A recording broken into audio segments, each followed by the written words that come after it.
Saya Agus Ardi dari komunitas teman main dan kita punya materi hari ini permainan tradisional tanpa menggunakan alat. Jadi sederhana sekali dan bisa dimainin bareng-bareng sama teman-teman dan kakak-kakak, adik-adik serta orang tua di rumah. Oke, mungkin sebelumnya boleh next dulu Kak. Saya pengen memperkenalkan diri dulu. Oke, yuk kenalan karena kan sebelumnya mungkin banyak yang nggak tahu ya, gitu. Atau belum kenal dengan kami. Jadi kami dari komunitas teman main, khususnya saya salah satu anggotanya, jadi mewakili teman-teman dari komunitas teman main. Dulu kami awal terbentuk itu adalah karena ini apa namanya, berawal dari nostalgia sebenarnya pengen main bareng-bareng anak-anak kita karena kebetulan memang mayoritas dari kita ini bapak ibu muda gitu yang lagi senang-senangnya punya anak kecil gitu. Terus lagi ngumpul anak kita pengen diajak main apa nih gitu. Kan nggak mungkin kan gadget mulu akhirnya yuk sepakat kita bikin lah satu klub untuk ngajak anak-anak kita memperkenalkan permainan tradisional gitu. Ya selain itu juga kita juga pengen melestarikan permainan tradisional itu sendiri karena mungkin di era sekarang udah banyak yang nggak kenal dan ya harus ada nih apa namanya eh ininya yang memperkenalkan nah kita lah hari ini. Terus kita punya tagline Kak, teman-teman semuanya ayah bunda di rumah. Jadi kita komunitas teman main ini punya tagline karena main butuh teman. Jadi kalau main sendirian kan nggak asik. Boleh nih Kak dibantu next. Oke, jadi awal terbentuk kami itu di tahun 2015, jadi kurang lebih usia kami hampir 6 tahun.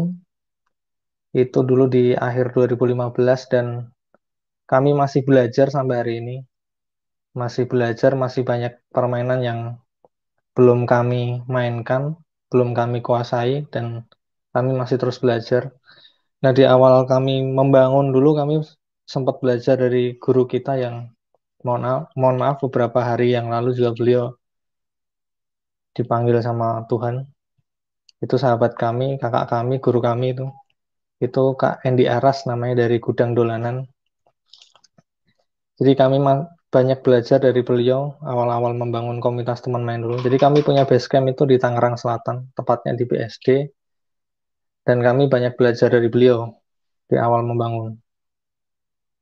Dan kebetulan hari ini saya sendiri berasal dari Jogja dan mulai November kemarin saya balik lagi ke Jogja. Tapi teman-teman dari komunitas teman main itu dari berbagai macam daerah ya, dan kami berkumpul biasanya di Tangerang Selatan. Ini awal terbentuknya kami. Jadi sampai hari ini masih banyak yang mungkin belum kami kuasai dan terus untuk belajar. Dan di kesempatan kali ini eh, mohon izin untuk sharing ke ayah bunda semua di rumah untuk menyampaikan beberapa materi perihal permainan tradisional yang sering kami mainkan di rumah dan ini sangat sederhana karena menggunakan alat-alat tanpa menggunakan alat-alat. Jadi kalau di komunitas teman main kami biasa itu bermain paling sering kami roadshow ke sekolah-sekolah dan ke perusahaan. Jadi kadang-kadang kami bertemu dengan banyak anak yang ya jujur karena memang hari ini eranya sudah teknologi, jadi bagian adik-adik kita di sekolah dari tingkat SD sampai SMA bahkan itu permainan tradisional menjadi sesuatu yang baru, menjadi sesuatu yang menarik mungkin bagi mereka karena oh ini baru nih, belum pernah main ini nih gitu.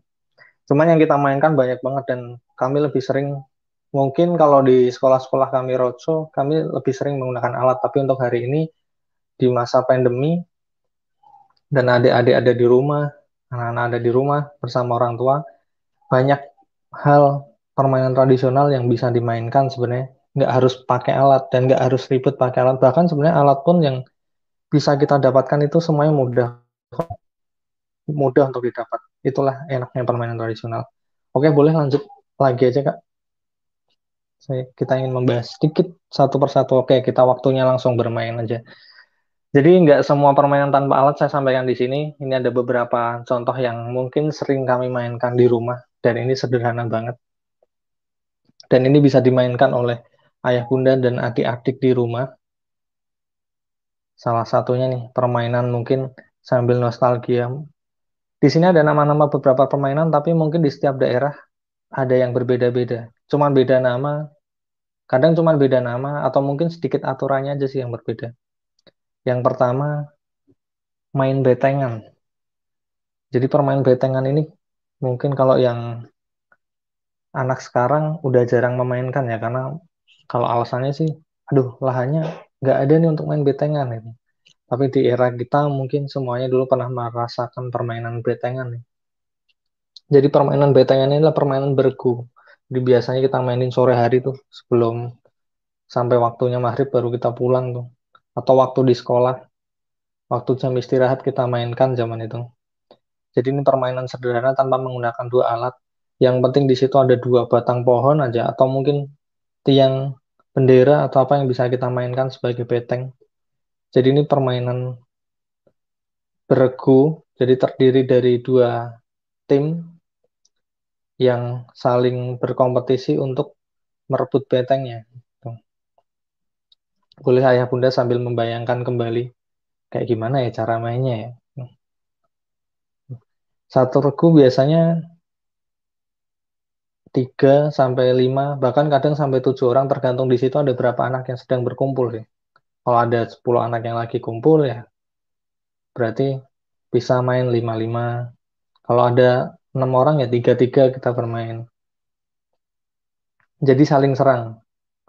Ada satu penjaga yang standby di beteng pastinya karena jangan sampai musuh apa namanya menyentuh beteng kita. Jadi biasanya dari tim A misalkan dia maju terus tim B ngejar. Nah, tim A ini berusaha untuk apa ya? Memegang beteng si B. Begitu juga tim B. Dia berusaha untuk memegang atau menyentuh beteng tim A. Jadi mereka saling menjaga. Apa sih maknanya di dalam permainan itu? Sebenarnya maknanya sangat luar biasa ya. Jadi kita diajak untuk apa kurang lebih diajak untuk berstrategi, belajar berstrategi. Jadi di situ melatih anak-anak untuk apa namanya mereka terbiasa berdiskusi bagaimana caranya mempertahankan betengnya, berdiskusi mengatur strategi bagaimana caranya mereka bisa mengalahkan lawannya.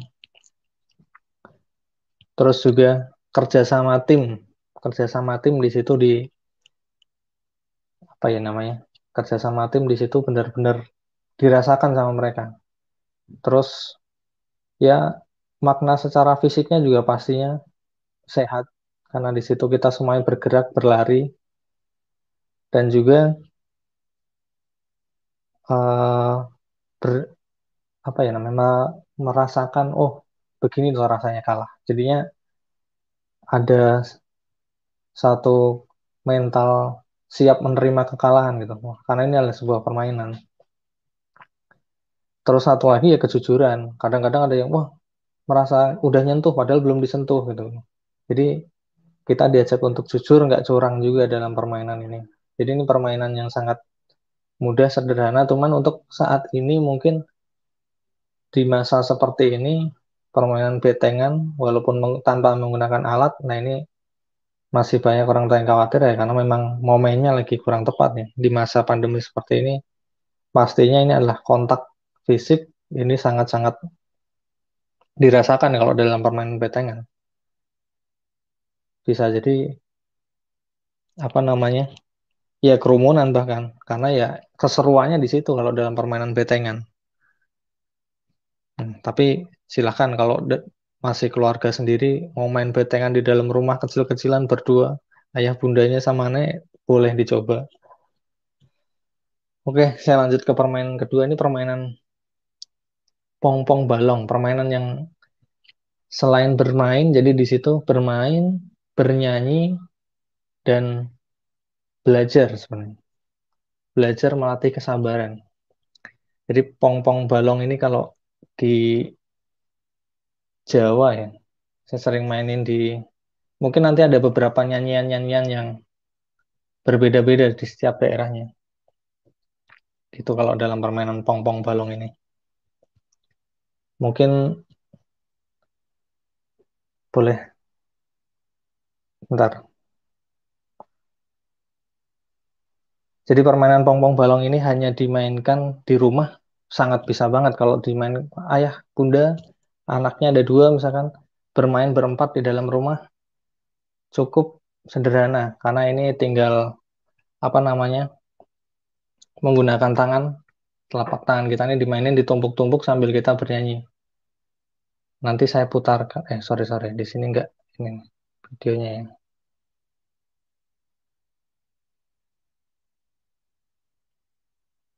Nanti mungkin buat detail lagunya, teman-teman bisa ini atau sambil mengingat-ingat lagi kalau di rumah saya lagunya gimana ya. Kalau di rumah masing-masing pakai nyanyian apa, sebenarnya nyanyian apapun bisa dimainkan, tapi kalau yang sudah sering kita mainkan ini lagu-lagu tentang bunga-bungaan kalau di Pongpong Bolong ini, Pongpong Balong ini.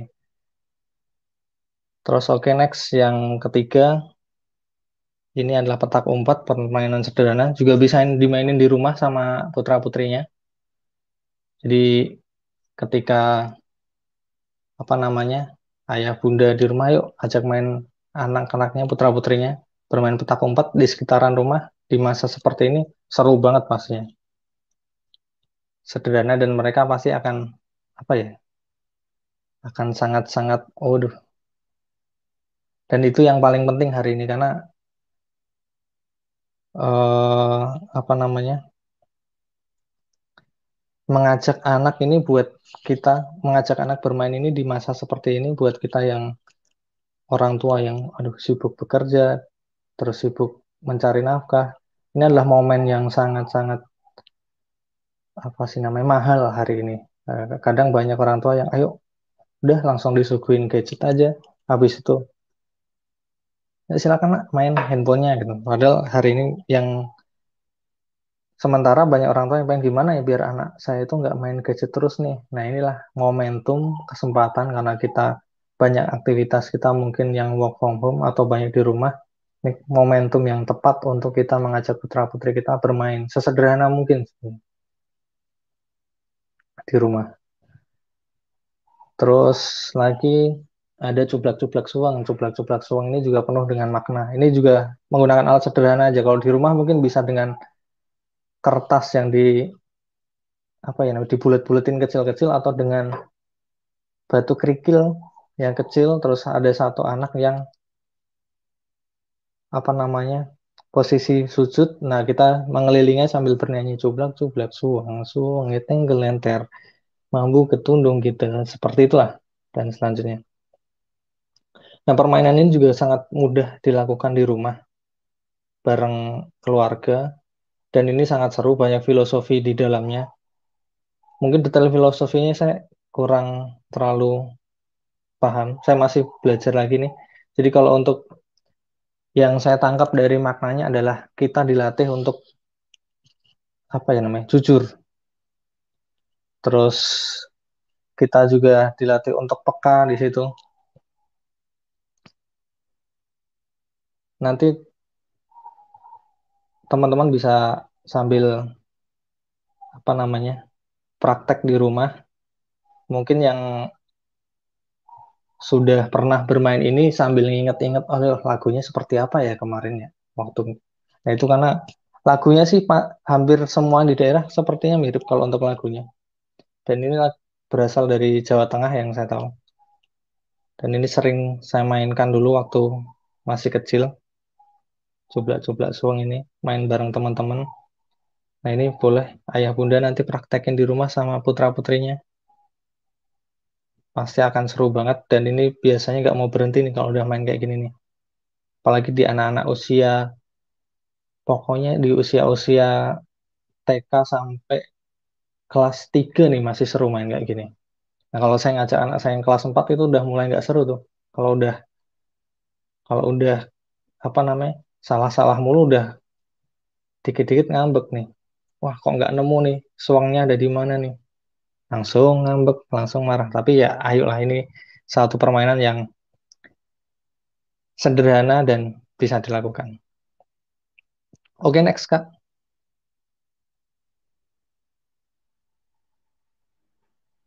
Nah, ini ABC 5 dasar, ini mungkin permainan yang sangat-sangat luar biasa. Dulu sering dimainkan di mana saja. Karena ini permainan, mungkin sampai hari ini juga masih banyak memainkan kalau untuk permainan ini. Modalnya cuma jari tangan. Ini fungsinya untuk melatih ingatan kita. Terus melatih kosakata baru buat putra-putri kita. Jadi kita bermain cukup dengan merentangkan jari. Tuh.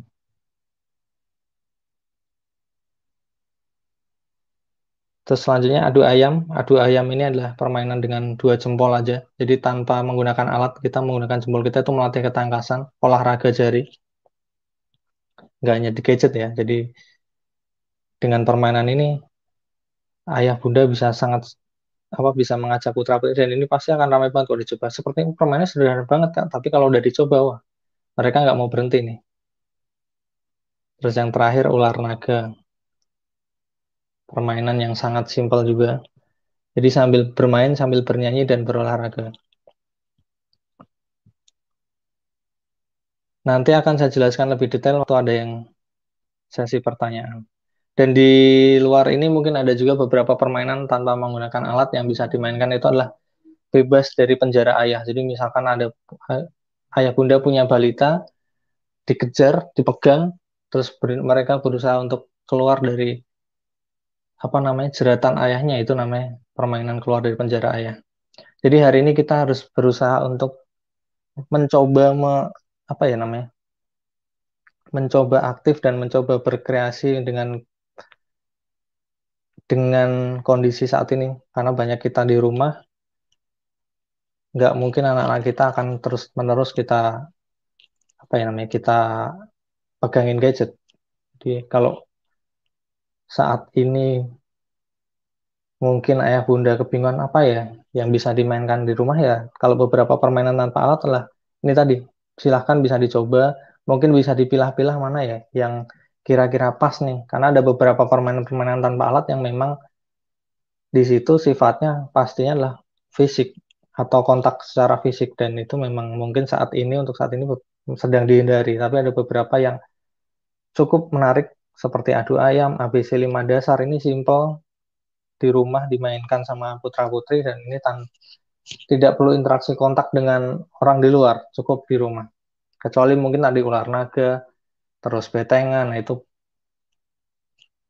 yang nggak kita mainkan. Jadi mungkin kurang lebih seperti itu, Kak. Mohon maaf kalau mungkin banyak hal yang belum maksimal saya bisa sampaikan. Apakah ada permainan tradisional yang bisa digunakan sebagai bagian dari pembelajaran jarak jauh atau PJJ? Karena sekarang kita senang PJJ nih katanya. Mungkin dari Cak Mus dan Kak Agus, permainan apa aja katanya yang cocok untuk bisa menjadi bagian dari pembelajaran jarak jauh? Mangga silahkan, mau siapa dulu? Kak Mus boleh nih, yang luar biasa tadi pengalamannya. Oke, silahkan Cak Mus. Masih belajar, oke. Tadi yang saya sampaikan itu bisa dijadikan sebagai PJJ. Beberapa waktu yang lalu pagi tadi, itu saya baru ngisi di TK IT Al-Ummah Gresik, tapi secara online. Dan hanya menyiapkan ini saja, kardus. Nah, kayak gini nih. Ini bisa langsung dipraktekkan dari segi PJJ. Hanya ada adaptasi terkait penyesuaian karena kita nggak bisa dekatin, jadi harus tunjukkan kardusnya, terus kemudian potongin satu-satunya. Itu memang yang agak lama karena memang butuh adaptasi terkait pengondisian pembelajaran di online-nya. Kalau offline itu kan kita bisa langsung datangi, tapi karena ini online memang harus ada adaptasi gitu. Wayang botol itu juga bisa untuk dipraktekkan saat PJJ.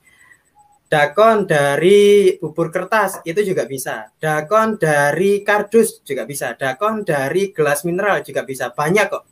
Sebetulnya banyak banget. Bahkan hanya bahan kardus saja itu bisa kita jadikan banyak permainan, sangat-sangat memungkinkan. Bikin pinball dari kardus itu bisa. bikin billboard ya, yang apa namanya tek tek tek tek tek gitu, itu bisa.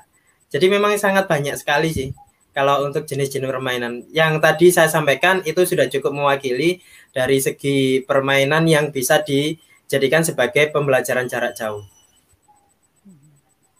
Baik.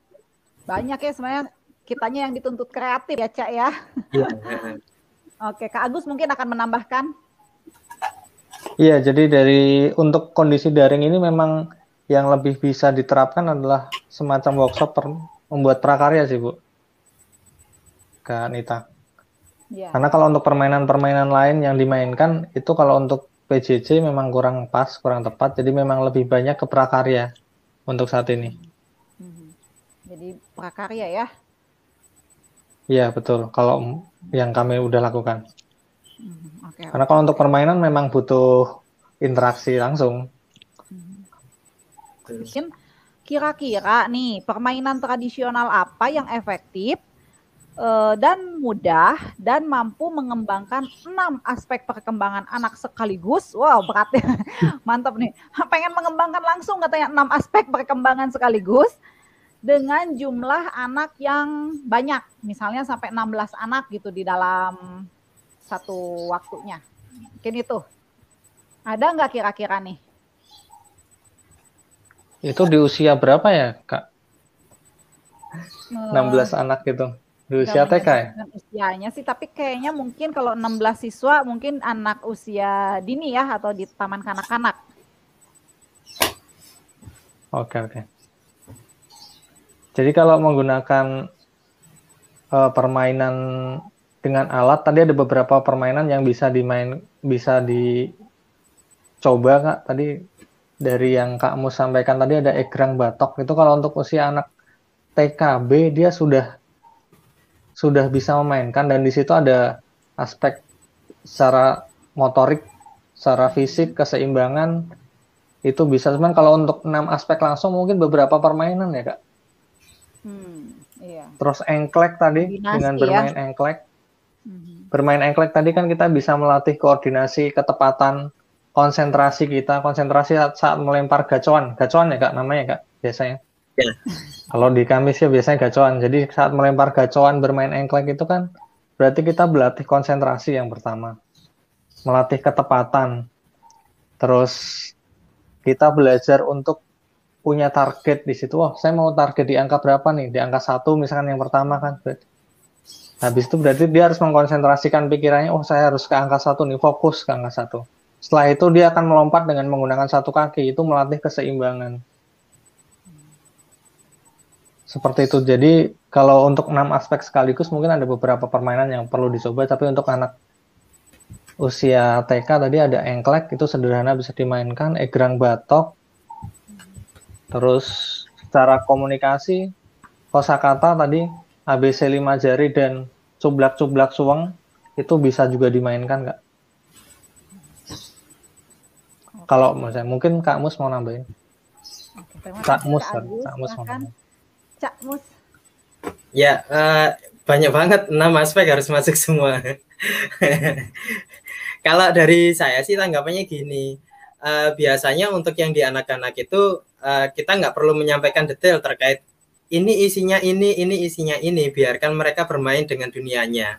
Tapi di satu sisi itu kan yang perlu kajian ini sebetulnya kita kan, oh ini permainan apa yang tepat gitu kan, oh ini permainan apa yang tepat buat anak. Nah, seringnya itu kita merasa bahwa permainan ini tepat buat anak tapi tidak mengkomunikasikan kepada anak. Nah, itu berangkatnya dari asumsi kita gitu kan. Belum pernah dikomunikasikan ke anak, kamu senang dengan permainan ini enggak? Nah, biasanya di berbagai daerah itu juga punya jenis-jenis permainan yang berbeda yang itu sangat disukai oleh mereka. Misalkan ketika saya ke Lombok itu mereka punya permainan sendiri yang saya itu nggak tahu, saya malah belajar ke sana. Dari segi nilai agamanya dapat. Dia sebelum mulai sebelum mulai permainan berdoa dulu. Ini mau main dipakai doa dulu di mereka. Terus fisiknya iya, karena dari segi permainan kalau di kita itu kayak kucing-kucingan. Jadi bentuk lingkaran besar, terus kemudian tikus, kucing dan tikus gitu. Jadi ada tikusnya di dalam, terus kemudian keluar, visinya dapat, kognitifnya juga dapat. Bahasanya, karena saya dari Surabaya, terus teman-teman yang saya datangi itu dari Lombok, harus ada penyesuaian bahasa. Saya belajar bahasanya Lombok, terus kemudian kita juga mengenal bahasa Indonesia dengan satu permainan itu sendiri. Dari segi sosial emosionalnya dapat, karena fisik kita lari, terus kemudian kejar mereka, terus kemudian nggak ketangkap, itu juga ada sisi-sisi emosionalnya, entah itu kamu jangan larinya terlalu cepat dan sebagainya gitu ya. Seni iya, karena mereka juga punya nyanyian-nyanyian dalam sebuah konteks permainan, tapi nggak semua jenis permainan ke 6 aspeknya ini bisa masuk semuanya gitu. Jadi kalau dari saya memang satu jenis nih, ada beberapa aspek, nggak semuanya. Satu jenis fokusnya di satu aspek, satu jenis yang lain beberapa aspek hanya 4, dan yang lengkap itu memang nggak terlalu. Dari segi permainannya coba dikomunikasikan dengan anaknya langsung, itu masih bisa. Jadi walaupun kita nggak punya nggak punya data terkait permainan apa gitu ya, anak-anak seumuran mereka itu pasti bermain dengan seumurannya. Yang kita di usia sekarang itu sangat jauh usianya. Jadi permainannya kadang di kita ini nggak ada, tapi di mereka ada. Hanya satu kuncinya di komunikasi, dan kita mencoba untuk mengikuti bahasanya anak supaya mereka senang dalam permainannya dan kita masih bisa mengikuti permainannya. Gitu kira-kira Kak Nita. Oke, luar biasa sekali ya Kak Agus, Cak Mus, betul sekali ya. Sekali lagi balik lagi nih, gimana kita pinter-pinternya kita untuk merancang si aktivitas ini, merancang permainan ini, atau bahkan mengkombinasikan beberapa permainan ini menjadi satu permainan gitu ya. Ini ada juga sih yang komen di sini katanya permainan sundah mandah katanya. Saya nggak tahu nih permainan sundah mandah itu seperti apa. Permainan sundah mandah bisa tercapai 6 aspek juga Cak Mus katanya. Kata Ibu Catur Dewi Kusuma Harsini katanya gitu ya. Jadi yang paling penting lagi adalah lakukan penyesuaian ya ketika memberikan permainan kepada anak gitu. Menggunakan bahasa yang dipahami anak, dan memang ini level kesulitannya pun disesuaikan dengan kemampuan dan kondisi anaknya gitu ya. Nah, Sunda Manda itu kalau di kita tadi engklek tadi Kak. Ya. Oh, ya Cak Mas. engklek tadi ya. Oh iya. Ya betul. Iya. Itu dipakainya di Bandung, Jawa Barat kebanyakan pakai Sunda Manda. Hanya beda nama aja. Apakah memang sekedar bermain, tapi atau anak juga harus tahu sih sebenarnya nilai-nilai dalam permainan itu, dan bagaimana katanya kalau misalnya anak itu tidak sekedar menyukai tetapi ikut bermain dalam permainan tradisional itu. Kemudian ini nyambung juga ke pertanyaan, masih banyak kebingungan nih sahabat ini untuk bisa meyakinkan ke anak-anaknya, ke peserta didik bahwa tradisional itu menarik katanya. Bagaimana nih untuk bisa lebih meyakinkan lagi bahwa ini lebih menarik daripada gadget katanya gitu ya. Mangga mungkin ada tips dan triknya nih dari Kak Agus dan Cak Mus. Oke. Jadi Kak, kalau dibilang kalau anak-anak harus mengerti filosofi itu sepertinya agak sulit ya. Karena saya baru ngerti filosofinya juga baru sekarang gitu. Dulu waktu saya bermain nggak pakai kenal filosofi soalnya. Jadi dulu waktunya main ya main aja gitu kan. Iya. Karena ada teman yang ngajakin main, karena kalau tadi kata Cak Mus ya memang dunia anak-anak itu dunia bermain gitu. Jadi main itu nggak bisa dibuat terstruktur, tersistem sih sebenarnya. Tapi kalau udah bermain ya mereka akan dengan sendirinya mengikuti aturan main yang ada. Gitu. Kalau dibilang seru atau menarik, sebenarnya poinnya kalau dalam setiap permainan saya yakin, jadi kalau kita ngajak anak bermain semuanya itu pasti seru Kak. Mungkin awal mengajak bermain mereka kebingungan, dan itu hal yang wajar karena tadi benar disampaikan sama Cak Mus tadi, memang bukan karena mereka nggak mengerti, karena memang bukan mereka nggak interest atau nggak tertarik, tapi memang karena mereka belum paham cara memainkannya. Gitu. Dan mungkin di awal bahkan mungkin hal sederhana aja ya, ketika kita main di TK, beberapa kali kita main di TK untuk permainan yang sederhana seperti lompat karet misalkan. Tapi untuk mencoba melompat itu hari ini seorang anak itu ada rasa, wah bisa nggak ya? Aduh, ada rasa-rasa takut gitu. Mungkin kalau di kita dulu pengen penasaran, pengen coba gitu. Tapi memang hal itu yang dialami. Tapi ketika mereka sudah masuk ke dunia permainan, udah mulai main, ya akhirnya seru-seru aja sebenarnya. Jadi kalau dibilang perlu nggak sih anak itu ngerti makna dari permainan, itu sebenarnya untuk saat ini nggak perlu, karena itu nanti akan menyulitkan si orang tuanya sendiri, akan menyulitkan si anak. Ya main-main aja kalau main sih. Terus kalau untuk tips mungkin gimana anak jauh dari gadget ya, nggak bisa dipungkiri hari ini kalau dunia teknologi itu ya memang sudah apa ya, sudah familiar terhadap anak-anak. Jadi yang mungkin peran paling pentingnya itu ada di kita selaku orang tua, yang paling penting, karena si anak ini kan bagaimana kita, fasilitas yang kita berikan itu yang akan dia mainkan sebenarnya kan itu. Jadi kita selaku orang tua mau capek atau nggak mau mau apa ya namanya, serius nemenin dia bermain atau enggak, karena di situ sih kuncinya. Kalau yang sudah saya rasakan, karena memang dulu anak-anak saya juga ini banget sama gadget, mungkin saat ini aja udah mulai agak berkurang dengan gadget, tapi memang kitanya di awal akan terasa luar biasa capek, karena kitanya harus dengan sabar, walaupun lagi ada kerjaan harus dengan sabar meladeni mereka bermain gitu. Karena kalau udah sekalinya diajak main, itu akan ngajak terus Kak. Dan kalau orang tuanya nggak sabar, lagi-lagi dikasih gadget gitu masing. Jadi emang kitanya harus sabar, benar-benar sabar nemenin. Karena kalau dia udah tahu cara mainnya, udah seneng mainnya, nah itu tadi susah berhenti nanti. Tuh. Nagih lagi ya Itu sih malah tipsnya. ya. Benar, kitanya sebagai orang tua memang harus benar-benar mau meluangkan energi dan waktu kita untuk menemani mereka bermain sih. Itu kalau dari saya Kak. Oke, luar biasa Kak Agus. Mungkin disambung oleh Cak Mus, silahkan. Ya, kalau dari saya gini, makna itu boleh disampaikan maknanya, tapi tidak menggunakan bahasa yang ilmiah gitu ya, tidak menggunakan bahasa yang ilmiah, tidak menggunakan bahasa yang bagaimana, itu enggak. Biarkan dia bermain, itu yang pertama dulu. Terus sebetulnya dari segi permainan itu kan akan melatih pendidikan karakter anak gitu kan. Misalkan seperti yang disampaikan sama Mas Agus tadi, saat bermain engklek dia nginjak garis terus kemudian ngaku jujur, dia nggak nginjak garis juga ngakunya jujur, itu di masa yang akan datang dia punya potensi akan menjadi orang yang jujur. Tapi ketika dia menginjak garis terus kemudian bilangnya enggak, aku nggak nginjak garis kalau gitu, dan ada temannya yang di sekitarnya ngingetin, loh kamu lagi nginjak garis gitu kan. Dan itu sebenarnya melatih kejujuran, yang itu kita nggak ngajarin, tapi teman-teman yang di sekelilingnya itu yang ngingetin, loh kamu lo nginjak garis, kamu nggak jujur gitu. Dan ada banyak orang yang ngingetin itu untuk ya kita harus berlaku jujur gitu. Jadi kalau misalkan dari kecil sudah dibudayakan, kalau saya bilang ini membudayakan ya, membudayakan pendidikan karakter dengan berbagai macam kejujuran, terus sportivitas, terus ketangkasan dan sebagainya, itu di masa yang akan datang juga akan melatih mereka menjadi seseorang yang benar-benar kuat. Contoh lain, pernah yang ngejar layangan ini, kayaknya Mas Agus juga pernah ngejar layangan ya. Jadi saat ada layangan, ya layangan, kalau di Surabaya istilahnya tebal, Mas. Tebal atau putus di ya. Jogja tatas.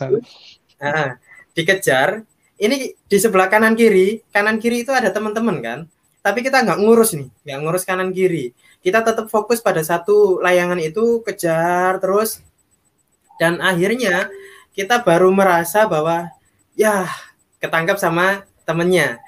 Tapi selama proses pengejaran itu kita tetap fokus pada satu tujuan, apa? Mendapatkan layangan. Dan sini penanamannya tentang apa? Kita mencoba untuk menggapai apa yang menjadi mimpi kita. Di sebelah kanan kiri itu ada hambatan, kita nggak ngurus. Bahkan nih, teman saya itu sempat nginjak pecahan kaca, nancap ke kakinya, berdarah, tapi dia nggak ngerasain. Baru ngerasain darahnya itu ketika tangannya ditangkap sama temennya yang lain. Baru ngerasa sakitnya di situ. Itu kan melatih endurance-nya anak gitu kan. Jadi secara tidak langsung, permainan tradisional itu memang melatih yang filosofi-filosofi yang saya sampaikan tadi di awal gitu, tapi tanpa kita menyampaikannya. Mereka, termasuk saya gitu, baru kerasanya di yang sekarang-sekarang ini, oh ternyata saat saya ngejar layangan itu ngelatih tentang mimpi, capai, fokus, nggak ngurusin hambatan, harus dicapai dan seterusnya. Jadi baru sadarnya itu sekarang ini. Saya rasa sih gitu kira-kira. Oke, mantap, luar biasa ya. Jadi untuk para sahabat luar biasa, jangan mikirin dulu filosofi ke anak deh gitu ya. Yang penting berikan dulu waktu gitu ya untuk anak-anak kita untuk menikmati gitu ya, bermain gitu ya. Karena tanpa disadari itu menanamkan banyak nilai gitu ya kepada para peserta didik kita juga gitu ya. Bisa melatih dan mengasah banyak hal, banyak aspek perkembangan juga gitu ya. Baik, dan nanti pada saatnya juga anak akan memahami ya, sama kayak Cak Mus sama kayak Kak Agus, jadi ngerti juga, oh waktu itu main layangan itu ternyata saya gitu ya, jadi nanti ada masanya gitu ya. Anak-anak juga akan memahami itu. Jadi kalau masa pandemi ini katanya tetap nih di sekitar rumah anak-anak masih ada yang bermain permainan tradisional. Hanya katanya kalau di akhir itu selalu diakhiri dengan pertengkaran nih katanya. Kak, Cak. Bagaimana ya cara memberikan pemahaman perilaku terhadap anak-anak dalam bermain katanya gitu. Gitu. Gitu. Ya.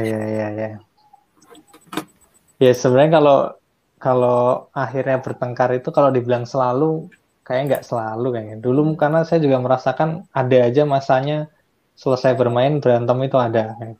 Itu hal yang lumrah mungkin ya. Cuman memang dulu kita ingat kalau pesan orang tua itu ya kalau main boleh, cuman jangan berantem. Akhirnya pas udah dipesenin kayak gitu ya sudah kita main dan ingat pesan tadi, wah nanti nggak boleh main nih kalau kita akhirnya berantem. Jadi memang ada bekal ketika anak kita itu mau keluar gitu waktu itu. Karena udah dipesenin nanti kalau mau kalau berantem itu sebenarnya di masa-masa dunia anak-anak saat bermain itu perbedaan selisih pendapat, perbedaan itu wajar. Dan itu hal yang lumrah menurut saya di dunia anak-anak berselisih. Cuman memang lagi-lagi ke peran itu tadi, peran pesan orang tua ketika si anak itu mau keluar, ya boleh main tapi jangan berantem ya. Nah itu kalau udah dipesan kayak gitu-gitu kadang-kadang nanti mikir, wah kalau aku berantem besok udah nggak boleh main lagi nih. Ya akhirnya karena ada pesan itu dan terngiang-ngiang ya itu mulai agak mengurangi berantemnya itu tadi. Tapi nanti setelah pulang ya biasanya gitu lagi, nanti main lagi kok, walaupun berantem biasanya tetap akan main lagi kalau dunia anak itu. Iya. Jadi walaupun kemarin berantem besok juga main lagi kok. Atau kalau Kak Agus mah ini ingat pesan orang tua. Gimana kalau anaknya tuh nggak ingat pesan orang tua gitu Kak? Tapi kalau tadi dari bahasanya sering main tapi selalu berantem, berarti kan habis berantem main lagi Kak, itu tetap. Iya benar. Tetap ketemu lagi gitu. Baik, jadi yang penting pengawasan dari kitanya juga ya, yang jangan iya, sampai berantem. Ya mungkin berantemnya itu sampai taraf seperti apa sih berantemnya gitu. Mungkin kalau masih yang wajar, kadang-kadang ya karena memang dulu ya berantem tapi nanti lupa kok, nanti akhirnya besok tetap main lagi, walaupun berantem lagi besok main lagi, dan itu sering mungkin dialami sama kita. Cuman mungkin boleh lebih dalam lagi untuk berantemnya itu sampai seperti apa sih, masih wajar kah atau enggak? Kalau enggak ya mungkin perlu ada. Ini Kak, ada masalah tambahannya. Anak-anaknya berantem udah gitu selesai, lupa. Tapi orang tuanya nih yang masih jadi ikut berantem. Nah ini jadinya konflik banget. Kadang kan gitu ya, kalau anak-anak udah berantem lupa. Nah orang tua sampai besok aja masih diingat gitu. Iya, itu tadi dunianya anak-anak saya bilang kayak gitu tadi Kak. Jadi memang kalau habis berantem besoknya buktinya dia lupa karena akhirnya mau main lagi. Jadi memang seperti, tapi kalau orang tua, aduh siapa yang pengalaman ini? Mungkin Cak Mus lebih pengalaman kayaknya menanggapi hal seperti ini. Iya, terima kasih Kak Agus. Boleh Cak Mus dibantu nih. Mau menambahkan, Cak Mus silahkan. Ya, kalau dari saya justru malah belajar pertengkaran itu dari anak-anak. Jadi nggak masalah ketika mereka bertengkar, karena perlu ada proses bahwa mereka harus bisa memahami konteks masalahnya gitu kan. Tapi yang perlu kita pelajari, yang saya sampaikan di awal itu, kita perlu belajar ke anak-anak itu, betul yang disampaikan sama Mas Agus tadi, ketika mereka bertengkar nggak berlangsung lama kok. Kita yang dewasa bertengkar berlangsungnya lama, bahkan tidak memberi maaf. Tapi kan anak-anak ketika mereka bertengkar sebentar terus kemudian memberi maaf dan kemudian masih bisa bermain lagi, gitu kan ya di anak-anak gitu kan. Tapi tetap harus ada batas wajarnya, itu tetap harus ada agar tidak kelewat batas. Tapi sejauh yang saya amati, anak-anak bertengkarnya nggak sampai yang di atas wajar ketika orang tuanya atau lingkungan sekitarnya tidak menunjukkan sesuatu yang negatif lah. Jadi rata-rata ketika anak-anak misalkan sampai yang ke arah membawa pisau misalkan, itu karena faktor lingkungan aja, mereka melihat proses pertengkaran itu begitu. Yang lebih utama sebetulnya bagaimana caranya kita menunjukkan kebaikan kepada anak-anak. Nah itu yang perlu diintrospeksikan dari diri kita masing-masing, apakah kita sudah memberikan contoh yang baik kepada anak-anak atau belum. Kalau misalkan sudah, berarti perlu dikoreksi lingkungan sekitarnya bagaimana gitu. Dia berteman dengan siapa. Nanti akan ketemu kenapa anak ini jadi seperti ini. Itu ketemunya nanti di situ. Trik apa yang dipakai oleh Kak Agus dan Cak Mus untuk menerapkan permainan tradisional kepada peserta didik di masa pandemi sekarang ini gitu ya. Jadi bagaimana supaya masih tetap bisa dilakukan walaupun pandemi di rumah. Juga bagaimana, ini tambahan lagi ya, biar langsung sekalian, jika di rumahnya itu misalnya cuma satu anak dan 2 ibu bapak, nah kira-kira permainan apa lagi nih gitu yang bisa dimainkan hanya dengan jumlah orang 3. Tambah lagi misalnya ayahnya nggak bisa nih, sibuk bekerja, jadi cuma tinggal ibu dan 1 anak. Nah, apalagi nih kira-kira ya permainan tradisional, mungkin ada ide lain dari Cak Mus atau Kak Agus untuk bisa disampaikan kepada sahabat luar biasa. Nah, silahkan. Monggo Cak Mus, silahkan duluan. Permainannya ada yang ini misalkan pegang, dengarkan instruksi saya, yang misalkan pegang hidung gitu ya, tapi hanya dengarkan instruksi saya saja. Tapi jangan tirukan apa yang saya lakukan. Nah, itu juga bisa dimainkan.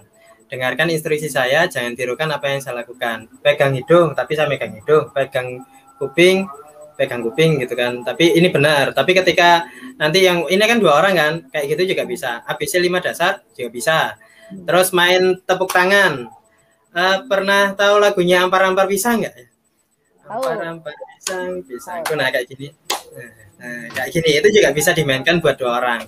ABC 5 dasar bisa, terus sweet yang tadi disampaikan sama Mas Agus itu juga bisa. Banyak kok sebenarnya. Nggak hanya permainan itu. Kalau misalkan bingung, dibikin challenge aja berdua. Jadi kasihkan ke anaknya, ini ayo kita mau main. Tapi main apa ya? Cari sekitar, keliling. Di sekitar ada apa? Oh, itu kayaknya bisa dibuat mainan. Akhirnya dibikin mainan. Insting anak untuk bermain itu jauh lebih tinggi dibandingkan kita. Itu yang perlu diyakini. Pasti itu. Nggak akan pasti terjadi lah. Itu kayak gitu kalau di dunia anak-anak.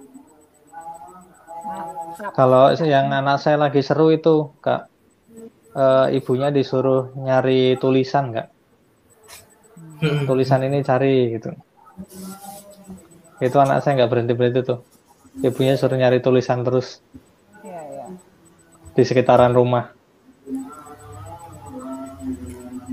Apalagi nih Kak.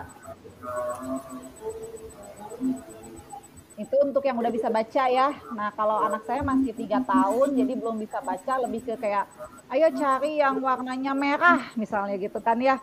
Iya, betul. Atau misalnya ini ada post-it. Post-it itu kan itu warna-warni, kemudian bisa ditempel-tempel kan. Nah, itu dia nempel-nempelin nih kemana-kemana, kita disuruh nyari nih, ceritanya dikumpulin, warna merah ditempel di mana, post-itnya warna kuning. Itu kalau untuk yang belum bisa baca nih. Itu yang tadi udah bisa baca, bisa cari tulisan ya. Ada lagi mungkin, ada lagi nggak Kak Agus nih? Ya kalau yang masih balita banget ya tadi kayak bebas dari penjara ayah tadi tuh, dipeluk sama ayahnya terus dia berusaha untuk keluar. Itu juga seru, Kak. Yang mungkin ini tarafnya yang mungkin yang banyak di sini, sahabat luar biasa di sini yang guru-guru PAUD nih, dan juga guru di sekolah luar biasa mungkin, dan juga di sekolah. Jadi kayaknya ini anak-anaknya udah pada bisa, udah di atas KKN deh kayaknya. Kalau untuk yang tadi kalau yang untuk masa pandemi tadi itu, kalau yang udah lebih dewasa nih kira-kira gimana ya? Kalau yang untuk anak TK, kebetulan untuk yang engklek itu kami buatkan desain banner. Jadi itu bisa dicetak, jadi bisa dimainin di rumah, di dalam ruang rumah. gitu. Jadi ditempel di lantai gitu. Karena kan kita cetak banner, jadi itu bisa dimainkan di rumah itu untuk TKB sampai kelas 3 SD juga masih seru, Kak. Ya betul. Jadi sama nih Jadi di nggak kami perlu di gambar Pemkap pakai kapur. nggak usah pakai kapur kayak jadi udah dicetak gitu ya. Nggak Nah usah. di Pemkap Iya, TK betul. PLB juga ada nih Widya Iswara kami dari Departemen TK yang menciptakan papan gembira namanya. Jadi di situ lempar dadu, terus dia harus menginjak di papan yang mana dan ada instruksinya. Jadi banyak sekali ya variasinya. Disesuaikan dengan kebutuhan, tingkat kemampuan anak, bahasa anak dan sebagainya. Mungkin ada Atau tambahan mungkin lagi beli nggak? monopoli juga seru, Kak. Nah, Beli monopoli atau latang. monopoli bener ya. Saya jadi banknya. Saya jadi jaga uang. Nah, itu Saya juga jaga seru, uang, Kak. saya jadi bank misalnya gitu ya. Lumayan kan itu Itu ngajarin kalau juga udah main, berhitung. itu lumayan lama, Kak, mainnya. Jadi orang tuanya harus sabar mendampingi. Kalau permainan kelereng sama lompat tali cocok gak ya untuk anak TKB? Nah, tadi udah dibahas sebenarnya ya bagaimana melihat kecocokan, tapi mungkin boleh diulas lagi nih karena mungkin masih penasaran nih. Cocok gak lompat tali dan kelereng? Sebenarnya lompat tali cocok banget karena memang kami sering memainkan lompat tali itu untuk anak-anak TK. Cuma memang cara bermainnya tadi seperti yang disampaikan Cak Mus yang mungkin agak sedikit aturannya sedikit dikendorin, jadi nggak perlu saklek bermain tradisional. Pada prinsipnya anak-anak TK itu akan tertarik dengan melompat, gitu. Misalkan karet dibentangkan terus anaknya gaya lompat kelinci misalkan dengan dua tangan misalkan begini, itu akan sangat menarik buat mereka. Jadi tinggal konsep cara bermainnya aja yang dimodifikasi sebenarnya. Iya betul ya, modifikasi ya kuncinya di modifikasi. Ya, Oke, Cak Mus. Ya, sama sih. Jadi memang harus ada modifikasi. Tapi kalau untuk yang TKB ketika bermain kelereng, untuk anak-anak yang lahirnya di era yang sekarang itu bisa dikondisikan supaya mereka nggak makan. Tapi ketika ada yang TKA atau di bawahnya itu ada kemungkinan akan dimakan karena bentuknya itu hampir menyerupai permen. Jadi hati-hatinya di situ sih karena kecil. Nah, kalau untuk yang anak-anak dari segi permainannya tentatif lah, nggak terlalu kaku. Jadi karena permainan tradisional basicnya dari rakyat, mereka bebas mau main dengan peraturan yang bagaimana itu bebas.